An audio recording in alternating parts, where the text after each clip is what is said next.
Ghana de shema me mama kwa babio edeba afiabene wa media so me ka we say waba ye media isu die na wada roma wo be hwehwe yen e wo Facebook na se wunya follow yen a wa follow yen e wo ho na wa like ye page no so na afi wa share ama afoforo nso wa hwe bi sa nso e na YouTube so search afiabene wa media na wada roma subscribe ye page no na afi ye channel no na mia notification bell no so na say ye the video to na say ye ba live a wonso so amparo na wanya bi ene wadofo ahwe afi afiabene wa radio so edemu live 24/7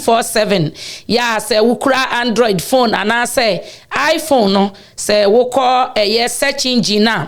ubetumi enya ye ho na wa download ye wo Play Store ene ye wo App Store entu ubetumi a download e de atu phone so sa abre ni abre bia no say wonko akora no wo number bi na wo yankona ma ubetumi de afiabene wa radio agigi wani ne ye ne wakọ ene waba afei ye sign e wo website say woko www.afiabenewamedia.com so yeah the trending news, current news, politics, any entertainment bibia say fagana ho any nsema yesa wote ye de entertain wo ye de inform wo na ye de educate you no ni nyina ye de ato ho e wo Afiabenewa media Sanso so ena se wo modernghana.com na wo hwehwe diaspora radio so na so Afiabenewa media ye da ho den eni nti ba bibiara wo be search no wo de wunya ko internet so nko ana se wunya ko computer so a search Afiabenewa media ba bia wo benya yen se wo pese o tie radio se wo pese wo hwe YouTube videos ne Facebook videos no ebia ubenya yen enenso so yatena ase na hwan anie Afiabenewa oba pani jebreduka akire ememme nyina nuaba international show lady edua na de hye me na maji makonwen na maji makonwa na enenso sene ye ka no titi wobi kire titi wobi ka ene na oba pani me so ene me wobi eka wonso bomoden sa obetwe abeme na wafra wadofo ne abusuafo nyina se Afiabenewa media ya ye krado eni ntimomra ma ye twetwe nkomo ewo abrochire enkomo dwumadie no mu na ne asama mede ba no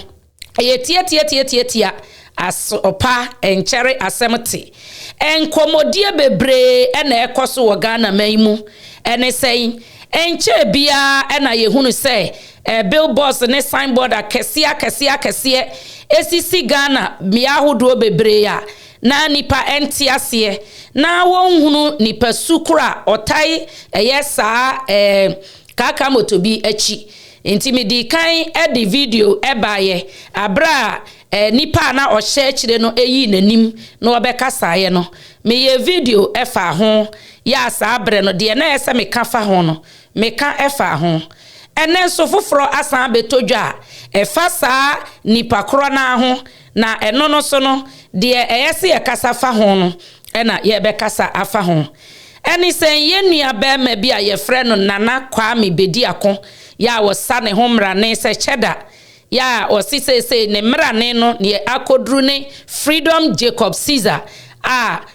sabre wayi ni ti se wono so epese obepre Ghana akonwa kese ye omampanyini akonwa no na ono so timi bedi omampani ewo Ghana sansa wa ye de hye prekope wo free Kumase asokwa yewo Ashanti region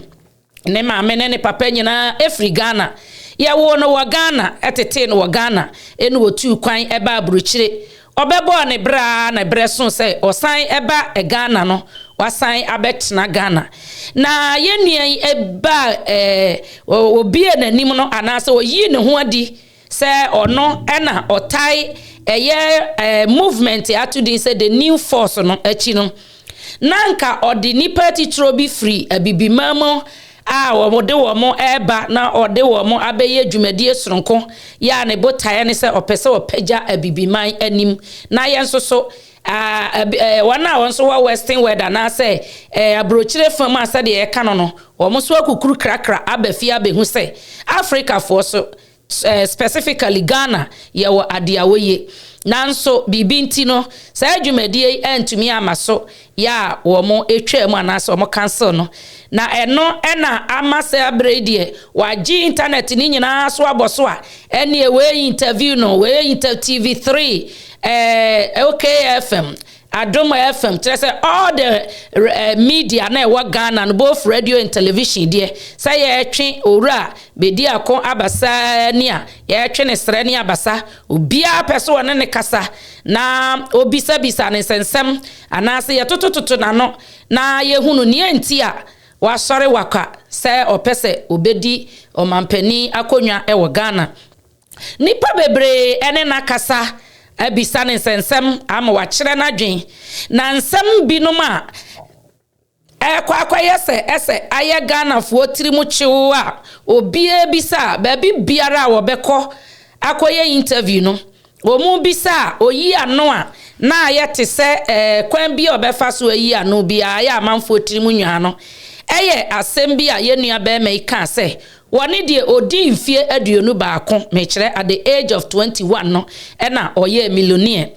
na eno no eye euro empomu na se sika no ewo Ghana fo ase wo monti bi da se ye den na wo akokọ aketwa at the age of 21 wo be ka se sebi nade bi keke na wo sesa any telecommunication bi keke na wo ye ya wutimi nya asa sika pudu no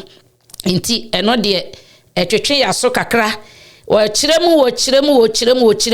nanso se wo kohwe internet ne so a kire se obia ka de wo pe e de fa ho se ebisi anya nokore ebisi ne ekwan be so ya nyintum ya nyinni se sa akwan enu ofa so kese koso enti yenu ya be ma obi a wo Adom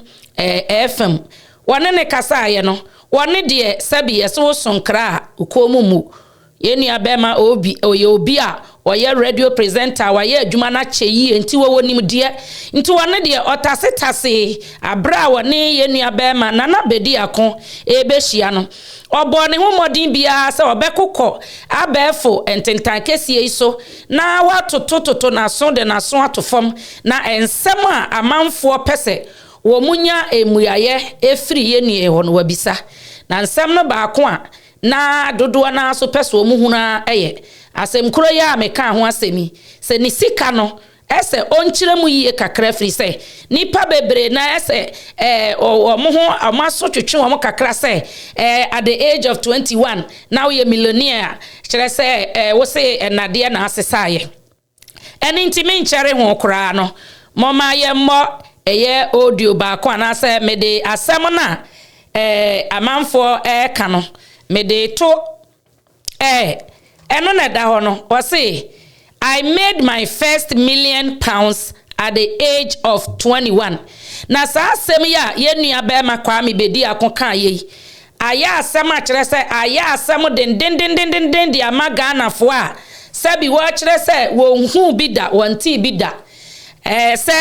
ye den na ada age no otimi ma enya asa sika na nkyeremu a wodi kyeremu ne se na osesa na de ne ade kakra na afi wodi tele communication no so eka ho enti asem ya waka ye I made my first £1,000,000 at the age of 21 yi kire se o kyeremu a still na se dodo na ente wo ho ase na eno ena munua ba afia bene wa me so ma ye ehwehwemu kakra se me de baba ba kire mumu eye Ghana fo yenka hunu se adwene bi a ye de ahye ye tirimu se gise ni panyini a se de bi a wonyini akoduru 60 si ho kwa ansa na obetimi aye sikani a eda ya adwene mu wo Ghana no edi enya papa na me sra mo se ene asama mekan I'm not talking on the side of politics. We no enya politics asem na meka.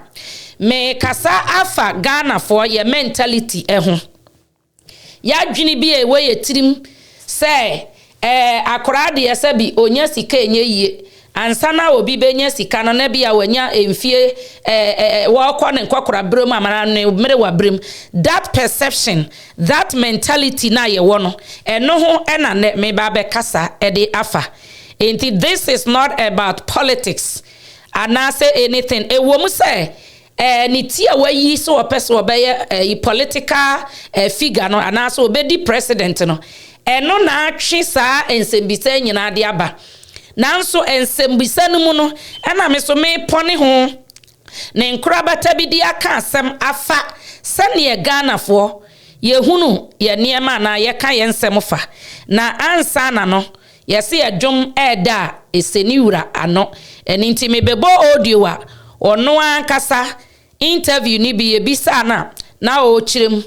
ekwan a ofa so a wonya ni stika no nti mesere wa ya so na tie me abra ye tie ye nua be me. All together was $1 million. How many I made in England all together was $1 million. How when I was 21. You were 21? Yes. Made £1 million? Yes. In London? Working for which company? I was working for myself. My company was GT, Global Telecommunications and Utilities, Wow. and I was selling scraps. So it's not You were like working for yourself? Yes. In London? Yes. And you made $1 million? Yes, I had 21. Yes, I had Today, if you go to Twitter, Cheddar, you see Cheddar. Cheddar is number 2 on trending. Messi is number 1.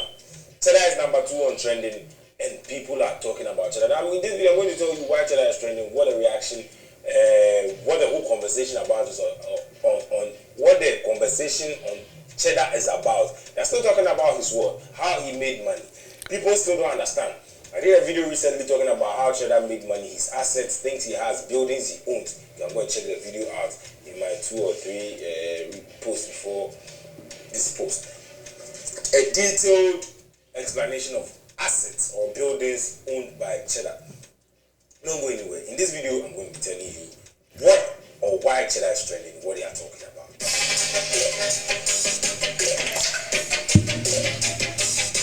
Enti people are still questioning the fact that Cheddar,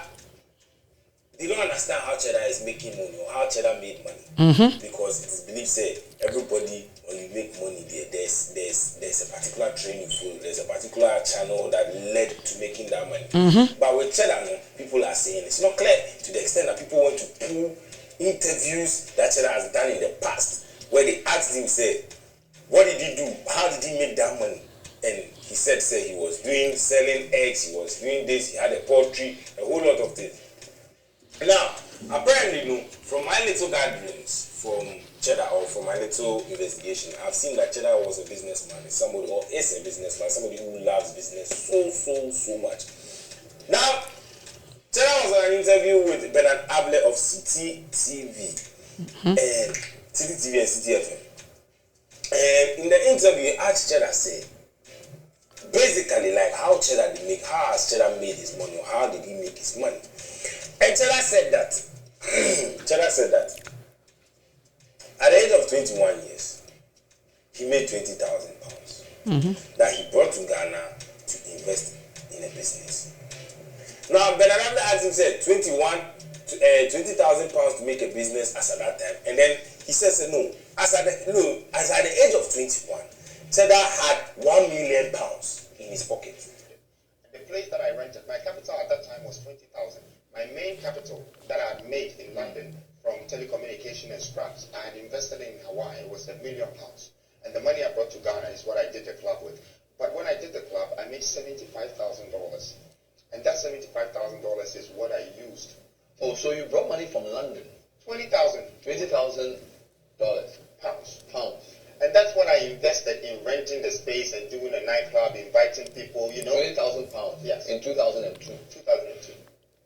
But I thought you were I came in 2001, but 2002 is when I did it. But you're supposed to be in school, because I know you went to Accra, you went to Apam, and then you went to UK, you went to stay. Yeah, but why would I be in school when I came? So you were working in the UK? I was working for myself. So the first £20,000 you made, you brought it to Ghana? It's not the first £20,000 I made. The first money I made in England altogether was $1 million. How old when were you? I was 21. You were 21? Yes. Made £1 million? Yes. In London? Working for which company? I was working for myself. My company was GT, Global Telecommunications and Utilities, and I was selling scraps. So it's not you like were working for yourself. Yes. In London. Yes. And you made $1 million. Yes, I had 21. Yes, I had my own office in Walthamstow. Wow. And I had 2 employees. So I've been responsible for people for a long time. $1 million. Yeah, pounds. £1 million pounds. In 2001. Yes. That's incredible. Well, people should really follow my track record because, I started investment at a very young age. And what happens when you invest in things, the money goes away, so you feel like you're broke again. It makes you more hungry. And they asked him, say, how did he make this money? He said he dealt in scraps in the UK. He had his own business. He even had 2 employees. Now let me give you a breakdown of what £1 million can do. Even right now, what £1 million can do as at 2024. And this I am saying £1 million was 2002. It's a 2001. Mm-hmm. £1 million as at that time, bro, it can change a whole nation. As at that time, it can do so many things for a country. I won't lie to you. For a country, it can do a lot. As at 2001, £1 million can do a lot for a country. Even right now, say £1 million can do a lot for a country. I'm telling you. Now, as at that time, £1 million, the guy had £1 million, and obviously, as a businessman, having £1 million, you can use to do so many businesses, you can use to do so many things and make more returns. What do I say? So, people are still questioning Cheddar. There was an interview with Cheddar and Sawame here where Sawame asked him that, how did he get to this point? Like, everybody wants to know because everybody wants to be rich. Mm-hmm. And people are saying that Cheddar is not making the statement very clear. He says that, I started a poultry, I was selling eggs, I was doing this. Now, people's questions are, how did you get money to start the eggs or the poultry? That is their question. That is what they want to know. But how did you get here as a businessman? Yes, of course, you're determined, you've always been ambitious. What was your first business and how did it go? It's a poultry farm. I was very young. I bought a hen and a cock and started laying eggs because I wanted eggs, and they became chickens and they became a poultry farm. And then? And my mom sold the chickens and eggs to pay my fees and to help me and my other brother to live. So, and I did it not thinking of the business. So if you go on Twitter, they are saying that Cheddar is not coming up front, he's not being clear to Ghanaians, he's not telling them the truth. Now, I don't think Ghanaians are trying to find a fault on Cheddar. I think on the other side that people really want to know how he made money so that they can genuinely also want to make money like him. That is what I think. And I believe that if you are so obsessed with how somebody is making money, what do? You follow the person. Like I'm saying, I'm not doing campaign for him. He made a statement in the interview again saying that a lot of people go into politics because of what? Most of the corrupt politicians came from a poor or a broke background. So when they got there, small thing, if you give them what small thing, they will take. Justification for corruption. Is that what you're saying? Partly, but If that was true, then only the poor will be corrupt. No. Yo abusuafo baabi a yedru no de na yepesi etia na yetie no se wutie abrantie ya ensem odi tu dwa na eye Ghana fo bebre ye nua interview a chese me kase me ba ma de achi baabi obekobia no ayese ensem bisa wo mu bisa ne nyina ne se kwan ben so na ofa ya onya sika no woto ne bo ase kirechirem nanso wo kirechirem san ya ayete se wo mo de to ha no mo de ato ha kire se wo hwa adwena etaye kire ene sane o mu sika ne nyina kire se o mo nte ase ye nyina ye nim dodo na se Ghana se akora nya sika ensama yeta ka ada se we de bi a wotonuro o ye kromfo ana se sakawa ene sa na ye manema no ena enne na dodo na no enya sika sa ensem ni ye kato won so ewo mu se sa niema no ebi ekoso de nanso yentimi ntena eman mu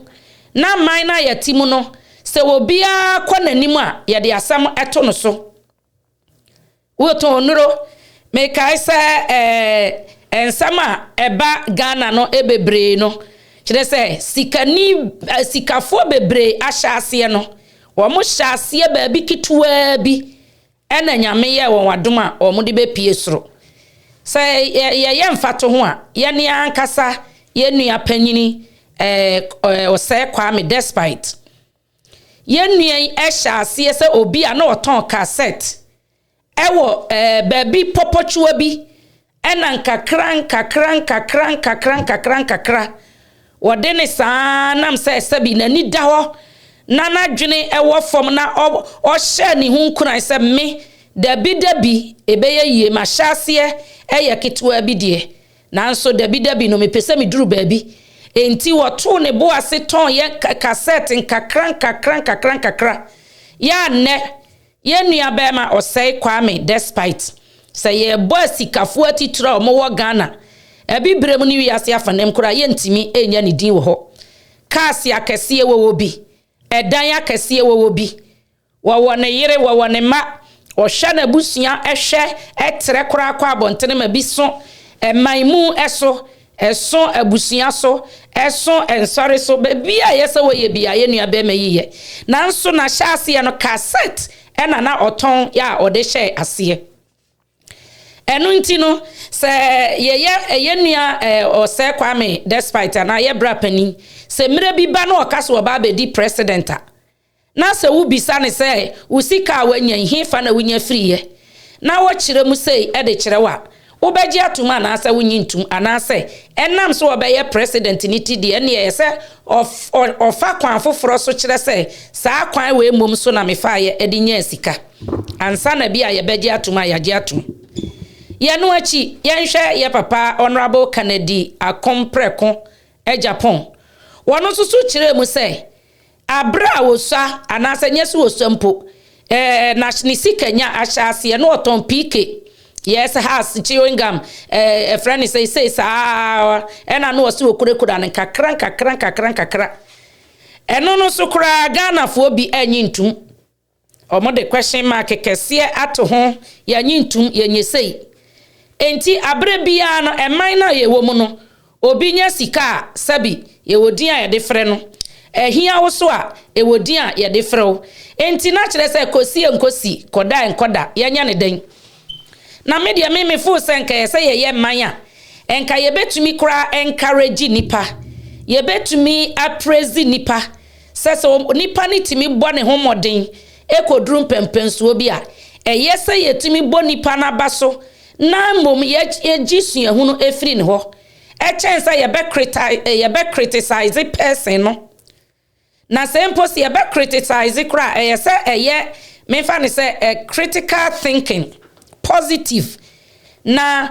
wisikai nipa no kiremu san ya ye pese ye de adibi eto no so se che se eden na onka se bia wakasa an sika menya no ekwan se na me fa so eno eye kwanbone de a bia eno ne de ye beji atum na emom kwan pa na ofa so a wonya ye na wo kiremu ne de wo be kiremu ye nuan kiremu wo de fa ha ne de ato enye ono nko okọ ba bi bebre a media kire radio stations TV stations bloggers ne ade obi ase yesi mimisawo bi esoso no nye omo ade na ebi obi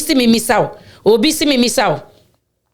Canada Japan ai wase na meton house ai dear house nkun ene betima ne eno yakeka ne yakeka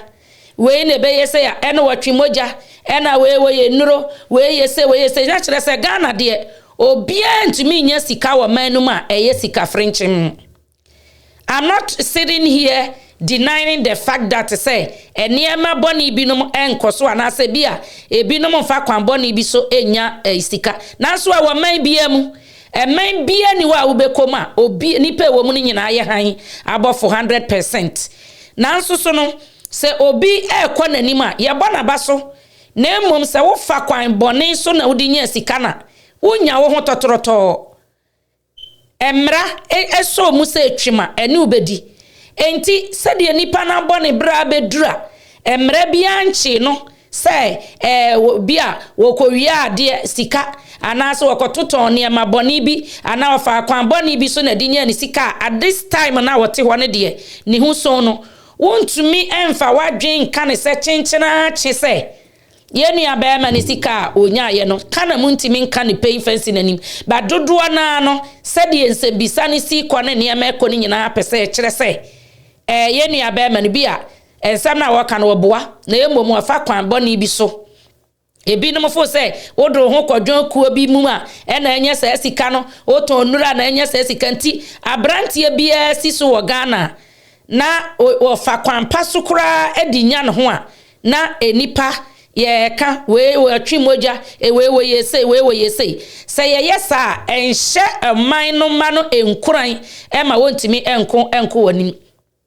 sa wo hwe nsam kyerefo ya asema na wo bisa ya asema wo bisa nyina at the age of 21 in Europe are you sure in Europe kyerese aye asema kyerese as a radio presenter and a television presenter wunimu dia your duty is to inform, entertain and educate. All you have to know is to ask the person the question. Na ono no enyi ano ono no yi ano a eyo ono na no yi na wayi no na ebetodwa ono no na ema wo answer no. You are asking questions demanding answers. Until why is it that when the person give you an answer, you still have a problem with it? You are expecting a different answer from what the person gave you. Until wo pese chinchina ne chia. Ompe anka answer bia ebema ebetimi a contradict no. Anasa den. Nipa no wabisa no. Say yes we say at the age of 21, wudi mfia duonu ba akono. Na wo ye millionaire already. Kwan be so. Enti ochire bi kura enchirima bi ye nyina yesu no na ye hu se emema bebre no mo se salomi ekoton sa na Ghana na ye frɛ no won obi wo hono ma osi so no onim sika kura pa ya wa ya de kitikiti bia obetumi aboabo ano ade akonanim. We should encourage such people in our society. We should encourage such people in our country. Na yenya say pull him down PhD obi kwani atwini si fom we de we kura de ni sika wonyane he we wonyane he na ya condemn nipa ne san eninti me ba beyi eniema kakra bi e de akyerew abrochire ha ye wei akra wa high school kura wotimi eye adwuma kakra ya ebi kura ho a ye America ha si aye wei akra di bese 14 ni ade kokora otimi kokoko store supermarket ni fast food yi ni ade nyina upon school any on the weekends so mokoye adwuma ebi egi $16 ni $17 an hour ni ade enti akra was high school at that time na ni parents and they provide the accommodation, food and shelter akra no sa sika na ye ono ane dia no akra na need that for mokaso obe save enru se onko college enwie na so bedru college no atimi asave skapa enti se Ghana na sabi ebinum kura awie university so still wo mama me na be no aduane atwa si ho ame yadi no abrochire entisa akra no wo high school no kura nyina no upon school otimi ye bibi kakra e de support no ho etimi de support to reduce the financial burden of the parents no ebi wo so parents na etimi ka se wo de tena me nchen me a metua wo dan ka metua wo bibi anti wo de no save sebe ya wo ko college a wo betimi de support wo ho enti akra no bia onko college no na wo bi kakra enti wo kire mu se abra na mi wo school mu ni nyina no na me tonton sa na yema no still presenter yi deny a kire se still no o hye no so na enti momme yan hwa de bi matasitase emrantie bi anase ebinom nkora bi a ada age no kire se abrochire obi at the age of 21 obetimi aye millionaire na se billionaire te se de ye nuane e ka no enti me ko internet yi so mabo modin akoye search kakra edi nkan no me pesa me de abrantie baako eba abrantie ya me de no aba abetusu eye Justin Bieber no dodo na munim no na no oye ojuntuni a wo free Canada abrantie no osu aketekete ena ne maame ene ni wo fie na akura yi to dwom de we osi to dwom no ena maame ne record ye na odi to internet ena ojuntuni kese baako a wo America omuhu ye ena omotwe akura yi bata no ho say what kind the media was say blew up and became famous at the age of 15 in fear dunum and Justin Bieber or hiti as your friend is a musician. Yeah, we are see a fan Justin Bieber 15 years. Or see, Justin Bieber is a Canadian pop singer who has a net worth of 300 million at the age of 29. Say Justin Bieber when you're 29, if you do no enkono 30 kura when you're and so no or ye nistika or wo 300 million. Enti say any abema Nana Kwame Bediako say no 1 million euro at the age of 21. Eswana say pai. Chire be na chire so. Justin Bieber mfo nyini ya masade atusi so sha was say in 2016 at the age of 22 Justin Bieber nane net worth 241 million at the age of 22. Yes, me Google ya no mintimi nya exact say be 21 20 say but 22 there ba ye no 22 years ne 21 emu entwe sa he nane net worth 241 million. That was in 2016 from enyum to and fa honi de nipa no otimi ye so long as and say only criminal background be a kire say ni sika wo ko wiai ana wo kotonton niema bi ana ode ne ho kodwon ko bi no nya you don't have any your friend is saying evidence be a betimi approve sa but wo pese mo hye nipa na chinchin say entimi nya possible. Why is it not possible? Dear Bentina entimi enye possible. Se bia yen yetiti hona ye bia akwanya bia ma wakwan mu ntino ofu se wi ase nyina sa na tie Justin Bieber de na da ho. He became famous at the age of 15 mfie dunum sa abre no unim sika na Justin Bieber wo na says here wonya 22 no 241 million and I say 300 million to a millionaire at the age from 15 no bani nyina ni sika no yen fa no nto ho na yen san empe mesade ba konto so asan ababium de masade abai so ye nua bema Mark Zuckerberg ja me ahwe kura na me kwa akokati ye nua bema onu na creative Facebook a enami nu nyina ate so a ye di make skai abra ye te Ghana ye di nkrofo ho nsekuro ye to ansem obi kura epese o hye no wi ase se wote ho a ye seketrema ya ye didi enchini eno an ye didi mako se wo kansem pam fa wo ho a ebam wo kansem bone fa wo ho a ebam me amete hei me sanyina na me kase na me wofa me ne ne tifie e wo radio kitwa bi at that time na Ghana radio bia ni wa na radio ho na ye baako eno ane GBC 1 ne GBC 2 na ye nua ba bi ye maami bi ye program ho a ye frɛ no afia bene wa ya na ni dwuma a wodie eye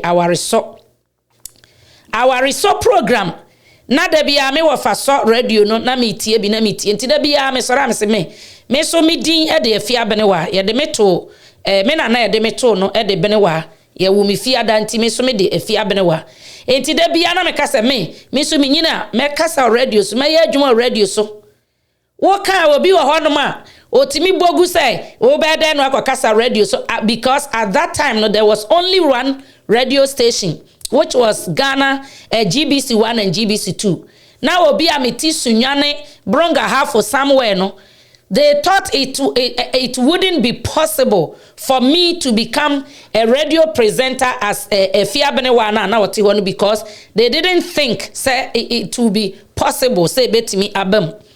and so me kaye no me de gidie ta kire say me dabi me nyini a even say at that time na me nyini no kura na radio no eda so ye ba ko pekura na we Ghana me I will talk on the radio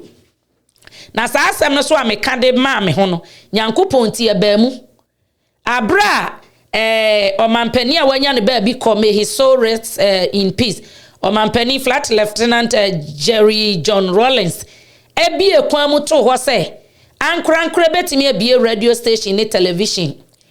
radio station omudi kan bieye ewo sunyane ne friend Sky FM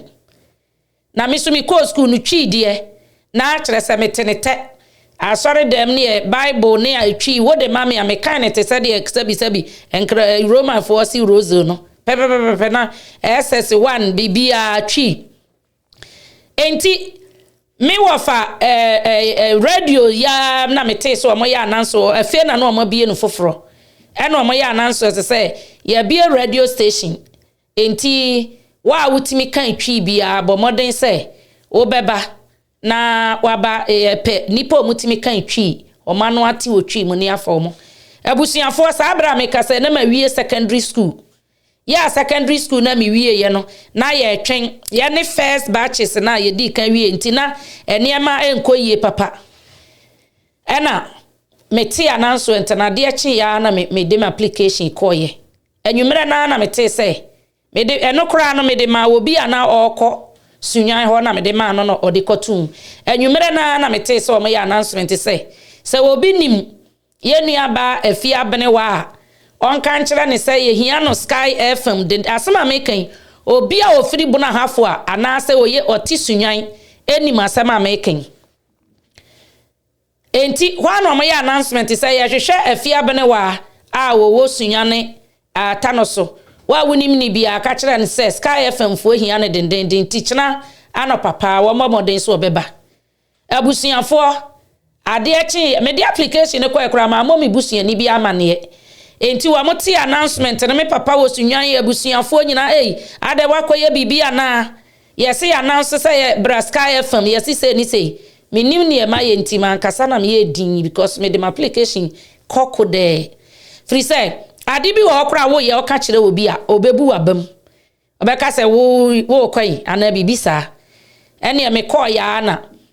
o mo de on say first no na radios ne ade nya ma kese no na obituary no na omoye no graphic im ena papa yi adwuma no ye ne dia no otam graphic ena ode baaye ena enti menka mane nwa no de ye duru suyi enso so ye nua ba me wo say at the age of 19 tieni yo at the age of 19 Mark Zuckerberg created Facebook and I say at the age of 23 no his net worth was 1.5 billion, which makes him a billionaire.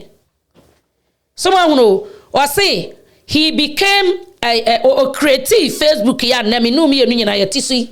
na so no so se wonya asu ehunu no ka say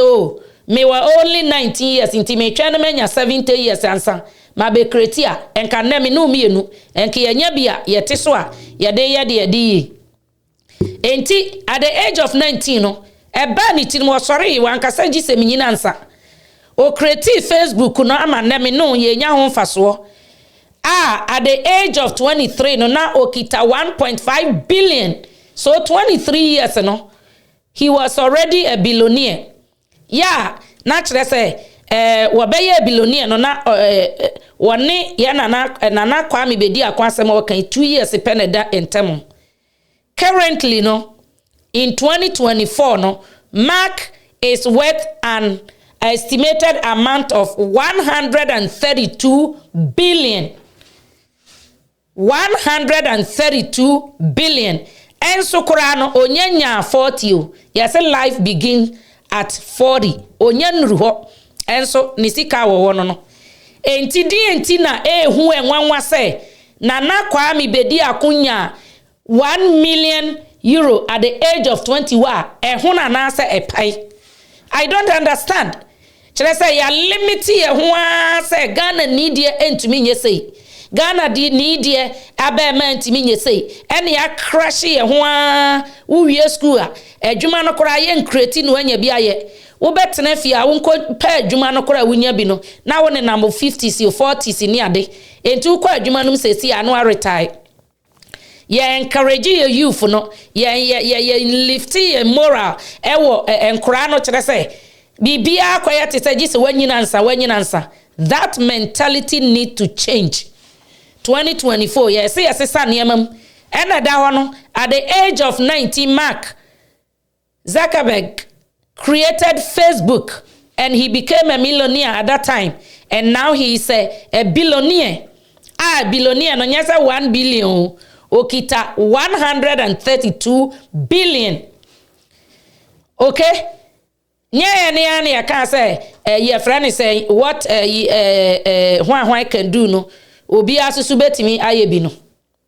eno enko me pe nipa me ensape afei me san de ababawa fefe bi soso de ensoso aba ababawa ono so me de na betusu yi eye ababawa wiase afa na nyina waji din pa ne din ene Rihanna Fenty Rihanna se wo be kai na ono ena na one Chris Brown ono so akora kitikiti ena ono no so onya sika efri adwumtuo mu Rihanna so was say worth millions at the age of 21. Rihanna so di mfie aduonu baako no na wokita millions of dollars. Was the youngest self-made billionaire in the US in 2022. Mfie men kano brofo kura 2022 in the year 2022 no Rihanna ene akra osakra wo US maimua ono ankasa gina enam na dwuma so ebeye billionaire was the youngest self-made billionaire in the US in 2022. Ede ebe no ye o create Fenty Beauty no makeup se no money lipstick ne sa na ema no eni enam se wa beye famous ninti no onam sa fame no so ye de ne brand anani din ni su ede to sa brand no so no obi akope Rihanna sheka ne ho ofe akra ne ho ofe ankasa enti say ya de ni din to bibi so a obi a pese okope bi you create a name sade ne yenuanum bi no mo Ghana yenua ba na Nana Kwame Brown ya enka wono sade ositiesi epagya no ye de na wade sem ne ye de crash ababa we sama onya peace of mind de kra na adwuma wo ye kro de aye enne na Nana Kwame Brown o echena na Nana Kwame Brown o na ware o na se enye wono a na wakokodura enka sa break wa crash no ya yete said ye pen asem so no ye fa kwan bia so they are no a crash no enso abrochire ha they encourage people, young people, to make difference ade bia nipa ye no enkora brem mrantia ne mabawa no wo mo ye ansa na wo manyini o mo ntra ho enyini bebre ansa na wakase obeye bibia watumi aye enti wase Rihanna launched Fenty Beauty in 2017 when she was 29 years old. Fenty Beauty no 29 years old no and we create a wiase afana nyina, and that is what made her a billionaire. Enyum to na no woto no made her a millionaire. Ena odi Fenty Beauty no eka ho no obeye billionaire, and it was a self-made because onya adwuma ma obi ono ankasa na adwuma enyum to ene sa beauty eyina obi eye no. Enti what are you guys talking about to say? At the age of 21 no Nana Kwame Bediako couldn't make a million euro ewo UK as London. Why? Because he is a Ghanaian born in Ghana, and your friend is saying in London, and he cannot do that.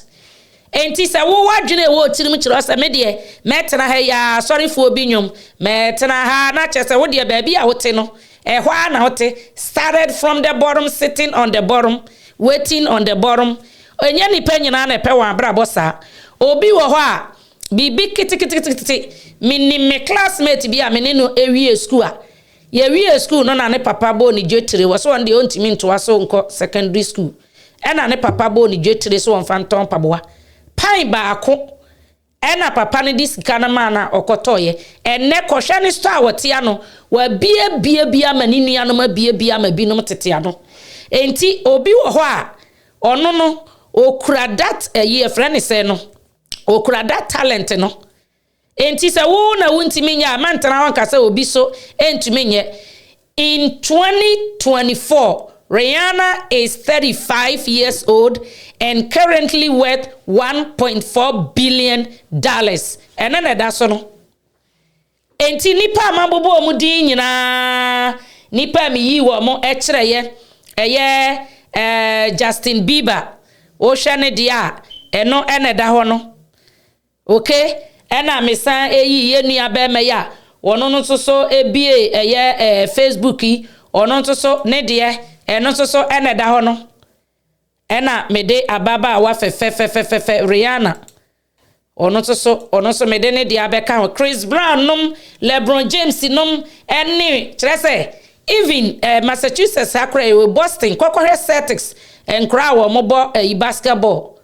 kohwe sika wo mo je no ho sika bi kura ne maame owo no nti bi da ayie no o ma ye ayie no o ma na ananso ewo graphic num ewo brofo ene o de maame no se translate na fa kotwi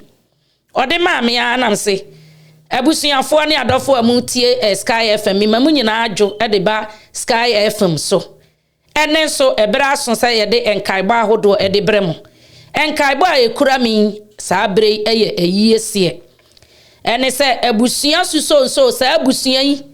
aboso abusua suso wo mo de abase ye mfanto adofo nyina anim se won de hye won dofo won kunu won papa won wofa won wade nyina opanyi asomasi odaya wansore awrewu semi esi wosunyane ayare sabia January bosome ne da na etosu sei abusua se ebraso se wo kata won difhie akiri kurakura eni nti se onyankopon ya adom e ma adom bi dom ye ya fia da ebei wode won dihie ebeto empam ahomache ama ade ache memenda ama adofo ne abusuafo nyina abehwe won dihie eni achi wo firi ho a wo weye awufusom e de ama wonuan e wo Roman asori a e wo ekuro emu wo firi ho a wode no beko Roman asori no amunsie ya e wo bia sei na wakope wondofo yi krabre wo firi ho a efiri awia donko ekosi anwumere no nsia abusua betena ayipatase ama adofo ne anuanum nyina abejam won ama won age ensa akata won dihie akiri kurakura enu achi ne kwasiada obekọ na ase asori ewo Roma yasafo no nkura bata ewo ha na wode aseda akwa onyankopon sanse wose ne ebesie bia yemfa aseda manyankopon enti abusua efri sa na ase asori achia won besan ya ba betena ayie no so agensa akire na ebono nsia abusua ne mpanimfo atutu mpata agufom asesa nkonya abusua se yemfa Sky FM afidie so ensi anuanom adofo ne abusua nyina se ebreso a mommra meja won na won kata won dihye yechi abusua mahwere mo dihye yenso so Sky FM adwumayefo ye mamu nyina ya akọ ye mamu nyina demrifa ye dofo so a wafiri mu demrifa due ene amanehunu me kasa wie yese pe ene wosan kofa atwi book bi no de baaye twi book no na din eda so ne etre ni safoa ene no so de maame no wose kenkan na me de akogu na wasan akofa request book sabre na ye bisa nyum sabre na nyum ahodo abaso David nyame wadia mama fimu wa mama ni emanyi na yeye na SDF oboshenfu de namfa Emmanuel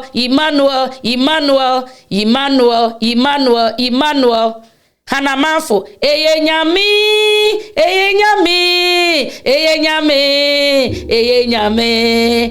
nyame na ye miseyo na machi dede so de namfa ayon boy nyonu o ayon boy nyonu o nana na champon nankebede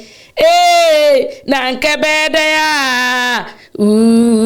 nankebede na yoya wani abro ho kra na me donu mo usunu kra na me donu mo nankebede na yoya ya saponso de nyumbi eba sa abre no kire se ntimi kwotena ho amanfo de wo monyoma ba no oba pani jebredu ka kire me papa mu ankasa oni adofo asomasi odi aba se obisa eye na champonyom na nkebede na ayoya odi amanipa asomasi se baby biara won wo bia wonfa nwumi eni asa na magege ho me bo awura efie asomasi mu mawura ha na manante se ne sen manante se ne se enipa asomasi a woye wodofo wanante akurukura Brasky FM wabebi sanyoma wose eye David nyame wadi ama yafimu sa memfa mre waso eye na mefa anwumi emma woni wabusuafo ne wadofo nyina na ena anwumre ansa na beko wo keteso no fa adwumi adwodwo ho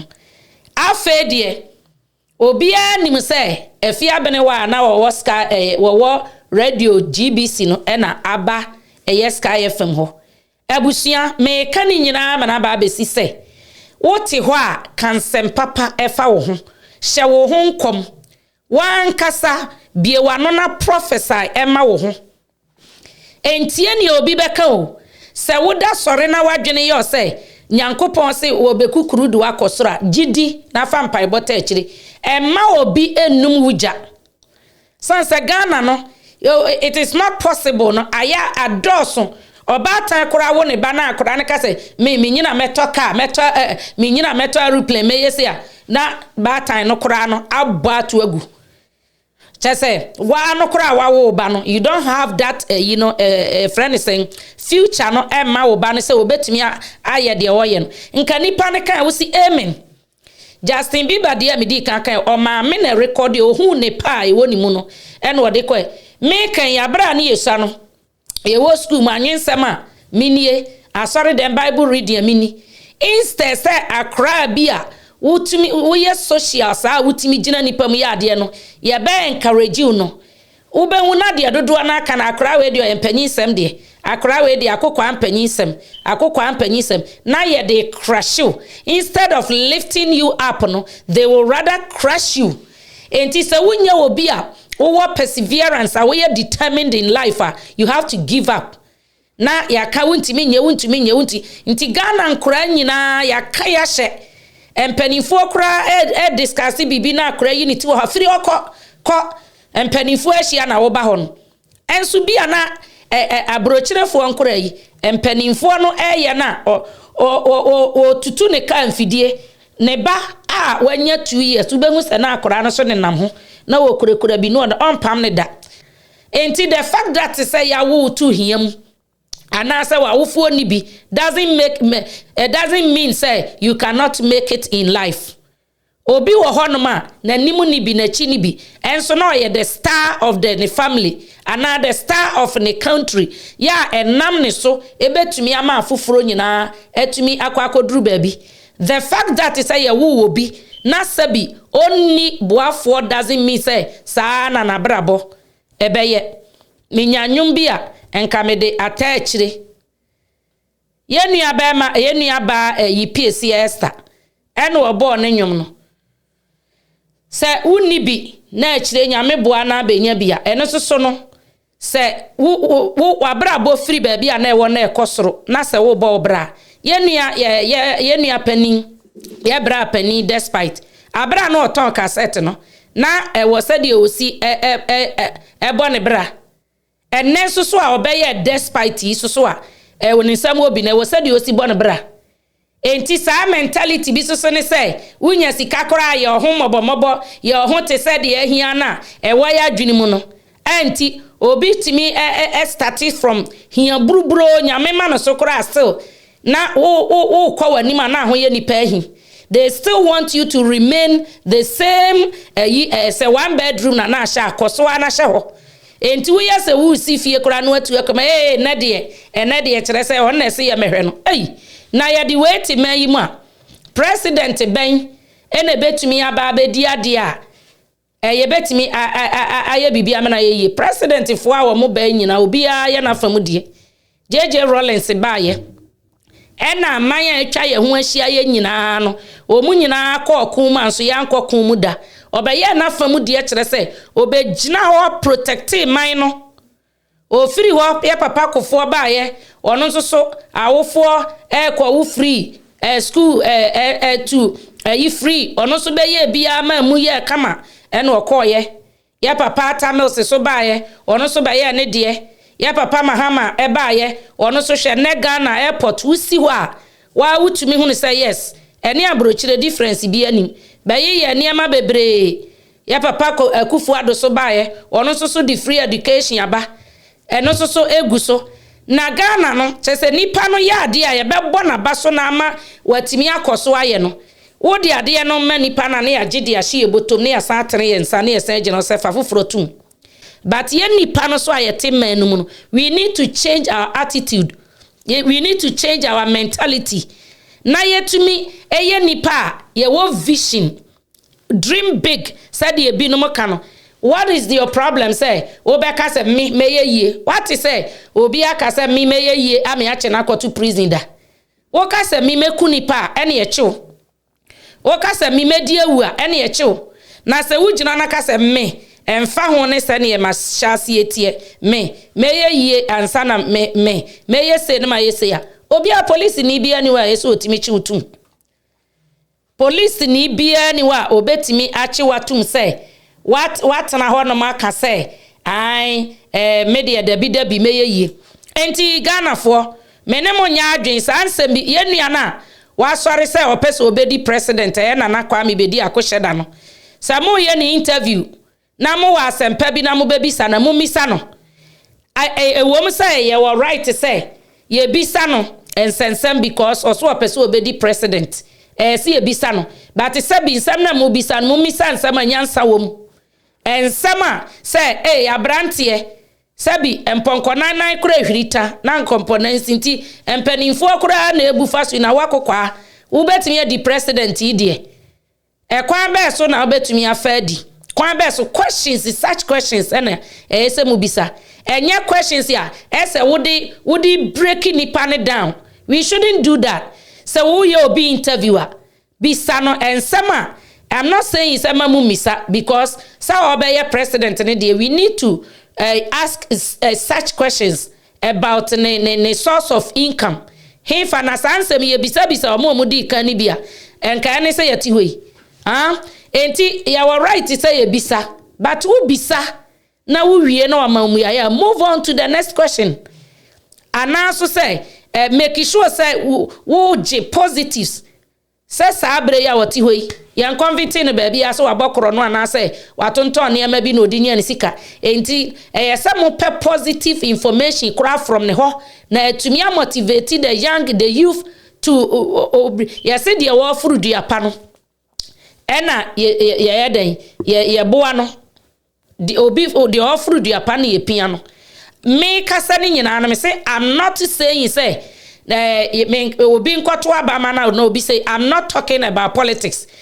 abro yi na nu no me be kasa fa ho say say wo pese obedi president a eni kwa so si nsuo mansa na waham ko fa ade de hihye wanim you should be bold and come forward me be catch re madwene but the say me kasa fa ho ye that mentality be na way etirim say you can't become rich and I say you can make it until you become abakokra na abrewa no it is not here or there enti enyi sansem no emfiri etirim ye nuaba PSA wabonyum bi o say na mi menkai se ba bia na me wo no onyankopon betima ye mi sei Joyce blessing ono so abobi o say victory ye nuaba ye friend say ye nuaba ye Obapa Christy ono so abobi o say glory ni nyina kire say ye sha ase efiri ba bi ni akowie ba bi enti se wunua bi eda atechem mome anya ye ho se koto ya ye de nyina egu ade ba kuma wo fro na ba ko aso no atwe wasi fom na munyina mate atom.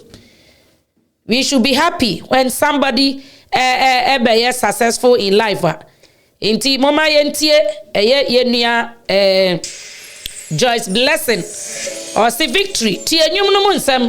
na hunu se wi ase ne ye free baby ansa ne yakọ baby nti se wunua bi ekọ nanim a boa no.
silence my enemies.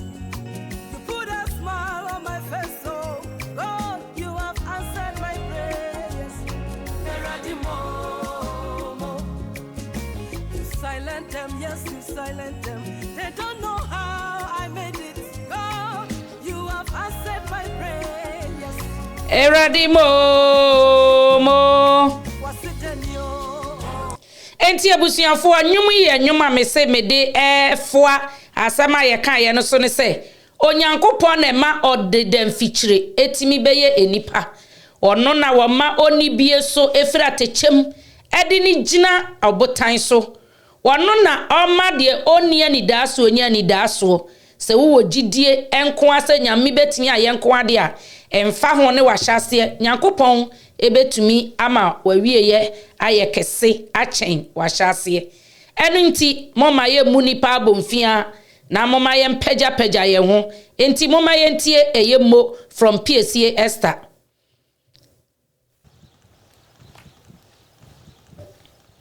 Mama nyaba you feel rough.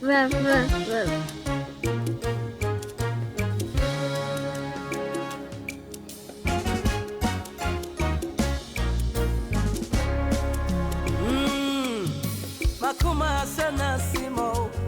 Maye nyumyo minyankopon Yemenina sona misakeyo Mo You silence my enemies. You put a smile on my face, oh God, you have answered my prayers. You silent them, yes, you silent them. They don't know how I made it. God, you have answered my prayers.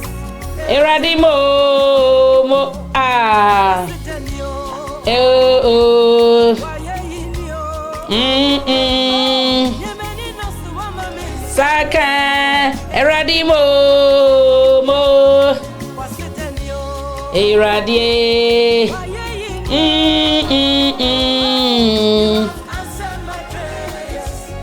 eradimo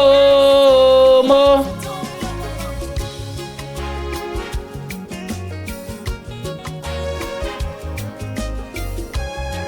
Mama nyaba you feel rough. Mama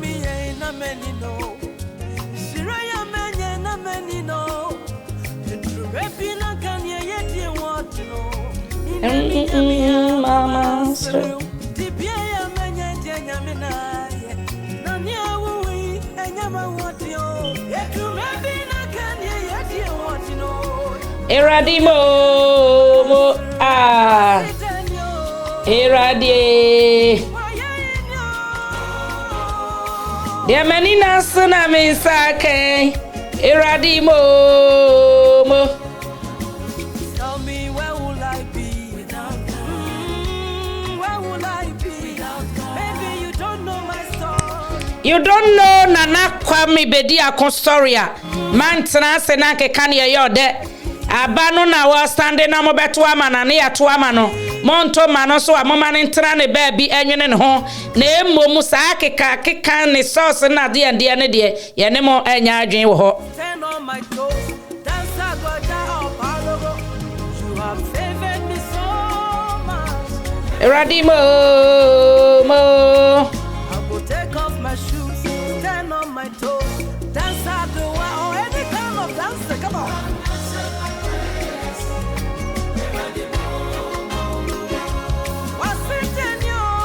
Oh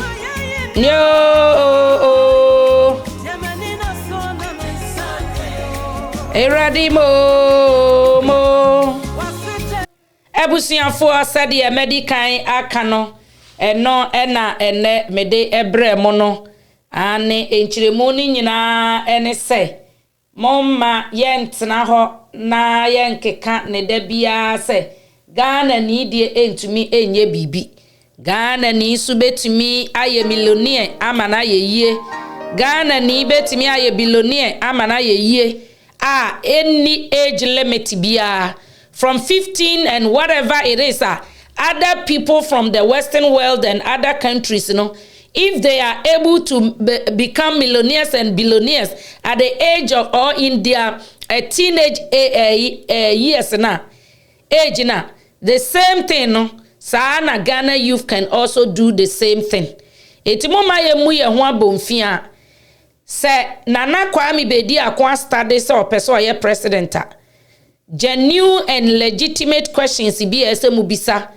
Ne background, education background, financial background, source of income, ne marital issues. Any niema bi esemu bisa ni bia mu betimi bisa no, but don't doubt too much like the way a mubisa questions no ahonte ayati say Ghana need here and me enya sika at the age of 15 16 going. It is possible say wunima monko ene internet na bu mutime baso ebeye bibia mon search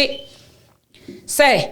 enipa omo ayeye wo akese ni nyina no. They started, most of them no, they made millions at the age na omu teenage age. Ebi na ne meyi ya me de akere mo no. Enti abusuafo mama ye no do ye ho. Unu ya bi nya bi a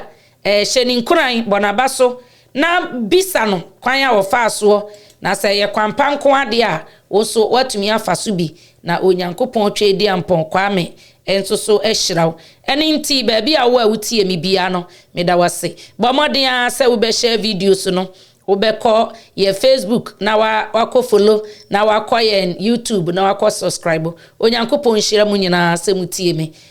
jebredu ka akire me muso dabi anase da foforo ye be san ehia